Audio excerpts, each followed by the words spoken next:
Hello there, so I'm joining you here today from the lovely beautiful island of Rhodes in Greece. So I just wanted to make this video as while I was going through the airport and on the plane from Manchester to Rhodes. It was a 4-hour flight and I found it really difficult, as I often do with flying. So I just wanted to make this video and talk a bit about my experience with flying and how you can make it easier for yourself. And yeah, just a quick little vlog.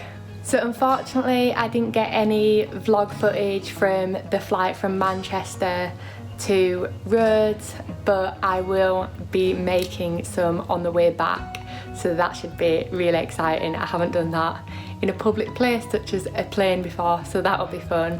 But yeah, so my experience from Manchester to Rhodes in terms of the airport, in the security, I didn't set off any of the detectors because they have quite like high-tech ones, I suppose, in Manchester, and you just walk in, put your arms in the air, and they just do a full body scan so they can see exactly what's going on, so there wasn't any questions there. But yeah, so when I was in the air 4-hour journey, as I've said, and about 3 hours in I was starting to get like in quite a lot of pain, so I did take pain medication and I was able to lay down, as we did have a seat next to us, so I had 2 seats to lay down on. It was a bit cramped, but at least it was something, a change of position, so that really helped. But yeah, hopefully this video will help you if you are flying soon, or you're just interested and just wanting to watch this little video. So yeah, I will show you some footage of the beautiful island of Rhodes, and yeah, and then we'll get into the flying.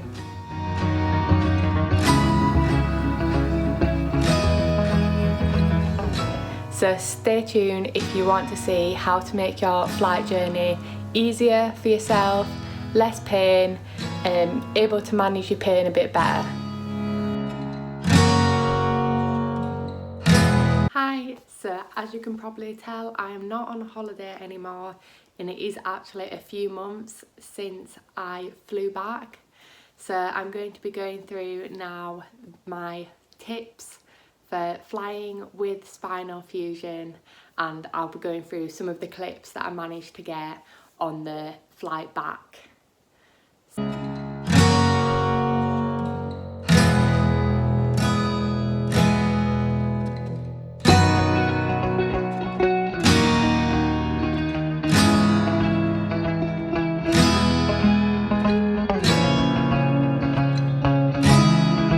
So my first one, as you can see from these clips, is to have some jumpers that will fit between yourself and the seat. So I feel like this with all seats that I come into contact with, but they never seem to fit my body very well at all. There's always a huge gap between the bottom of my back and the seat, and it makes it quite uncomfortable for me. So I always like to try and have some jumpers that I can roll up and just put in that space. It kind of gives my back some sort of support where the chair doesn't. So maybe you can try that if you haven't already done that.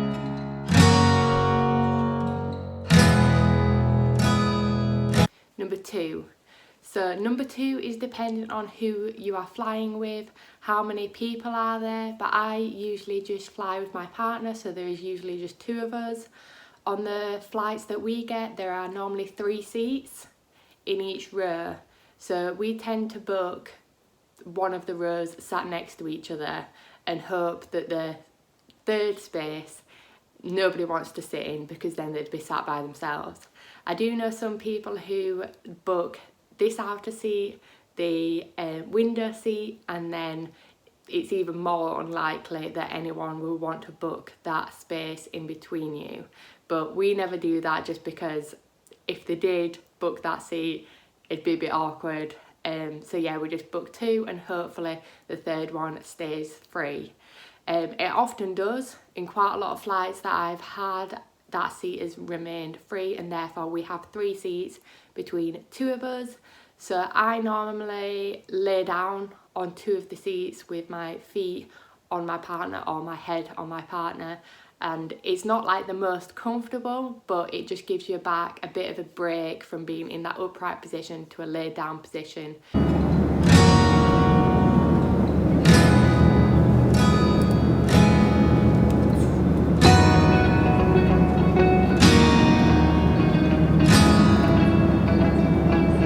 And it can be quite good for just half an hour. It completely like kind of resets my back, I find. So that's a good one. Lay down if you can, if the flight permits. Just to add on to that one, I know some people can be a bit paranoid or worried about lying down on a flight, but I can promise you I've laid down on a lot of flights and I have never been told off by anybody. Nobody really cares as long as you're not in the way and you're not doing anything wrong by laying down, so I really wouldn't worry about that. Number 3 is also to do with where you sit, so you might want to book the outside seat, so the one that's in the corridor, and in that way you can sit up, well, get up and down whenever you want and kind of stand in the aisle if you wish.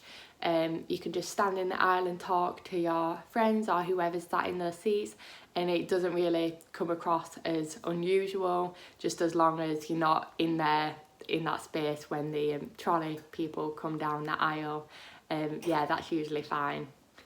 The 4th one is kind of a roll on from that one. So if you are sitting in the aisle seat, or it's easy for you to get to the aisle seat, then you can go to the toilet as much as you want in a flight, and usually there'll be some sort of queue for the bathroom, and that can be quite good. So it gives you more time to be stood up, a little bit of walking around.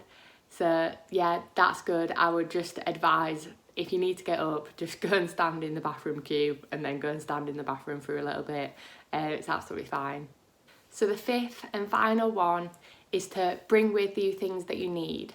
So that might be the headrest that a lot of people have. I do not have this as I find it pushes my neck too far forward. I don't like this at all, but it might be really comfortable for you. Bring painkillers, so paracetamol. Just don't bring too much, so it can look a little bit weird if you go through security and you get asked about it. But yeah, I always bring paracetamol and ibuprofen everywhere that I go. Again, on that is to bring with you things to do, so things that will keep your mind occupied and maybe your mind away from the pain. I know this can be super hard, but if you are doing work or watching a film, sometimes it can just distract you and you don't notice for a number of hours, and then yeah, it will probably kick in, but at least you're not sat in agonising pain for hours on end with nothing to do. I think that is the worst thing, having nothing to do personally. So I hope you've enjoyed these clips. It was really fun to get these clips on the plane, obviously with a lot of people around and with the masks on.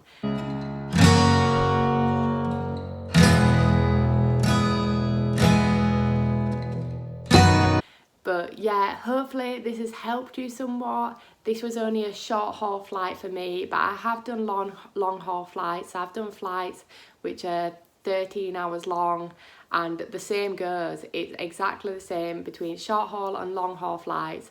You just got to make sure you've got the things that you need with you and just be confident. Lay down if you can, go for walks if you can, and just completely own it. That's definitely what I would suggest.